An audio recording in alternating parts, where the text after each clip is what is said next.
Where were you that day 18 years ago? Man, I got up this morning. I wasn't even really thinking about it. I picked up my daughter for school. We're home on lunch break, and she asked me in the car, where were you 18 years ago when you heard what happened?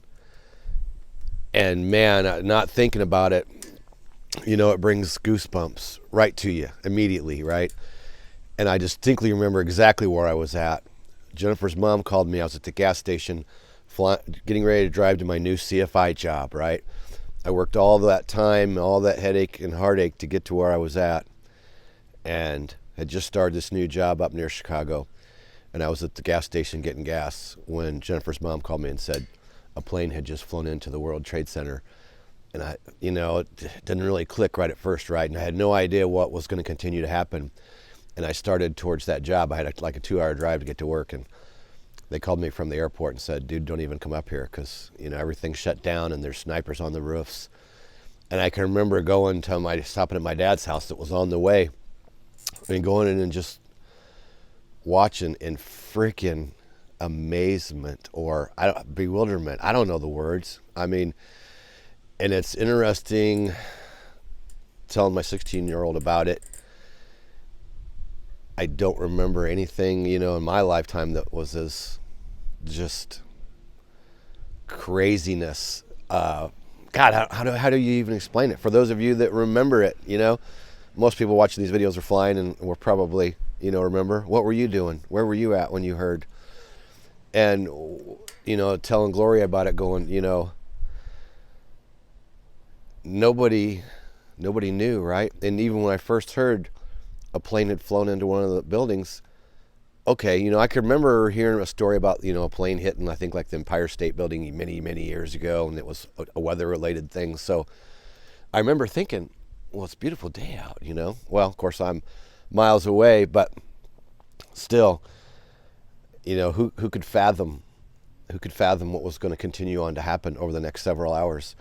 And I can remember just sitting watching the television in amazement with my mouth hanging open, just going, oh my God, and trying to explain it to my daughter, and she said, yeah, and all those people the night before were just home, enjoying time with their family. No idea of what was going to happen the next day. And I said, it changed the world, it changed the world for a lot of us. And, I told my daughter, I said, it makes you realize how minute so many of our problems are, right? And when you think of a tremendous tragedy like that and the lives lost and the people and the families that lost loved ones. And I just wanted to shoot this video real fast while we were home for lunch because I just explaining to someone who my daughter is 16, she only sees in video, right? She hears the stories, but it just made me realize that, my little problems, I've had all these headaches the last week and a half and stupid stuff going on. And God, it makes it all seem so meaningless when you take a moment to think about tragic events like that. And I guess to put it a little bit to the training part of training in our careers and going to become helicopter pilots, just think about that for a second. Let's see how I want to say this. I had just got my first CFI job. I'd worked so hard for so long, then waited for that CFI job like many of you had to, or maybe right now you're waiting to get your foot in the door. You got your CFI and you're going, dang it, I can't get hired.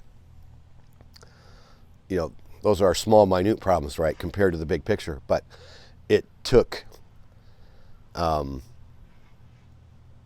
was hard for me then to move on, right? Because right at first, like, what do you do? The place that everything's shut down, nobody's flying. And even when we could start flying again, the school that I was at, students just dropped off. Nobody wanted to fly. There was nothing going on. There was no way for me to make money. And that's when I got on the horn and I got on the emails actually and just started emailing every single flight school I could find that was within a 3 or 4 or 5 hour drive. And I just started going like a madman and just reaching out to them and telling them who I was and what my background was and that I was ready to get my career started and I'd be a hard worker and I would do what it took. And luckily ended up getting a job when nobody else in the country, hardly anywhere, was doing anything. I found this flight school that was busy and I got hired.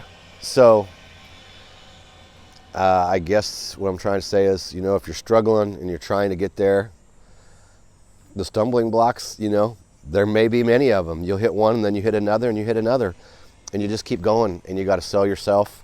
You got to be the best you can be, and that's, all about what we're trying to do, and helping people with their everyday training and little motivational pieces here and there for careers and trying to keep moving forward. So, every time you get down, and I try to do the same thing, right? I get all frustrated over what our problems seem so big, and then when you think about it on the big scheme of things, these little things that bother us day to day are just tiny little annoyances, when there's tragic events like that, when people lose their lives and families lose loved ones. So, all right, let's know down below where you were that crazy flipping day. Unbelievable. All right, like, subscribe. See you in the next video. This was day 247, I believe. I'll double check that. Peace out.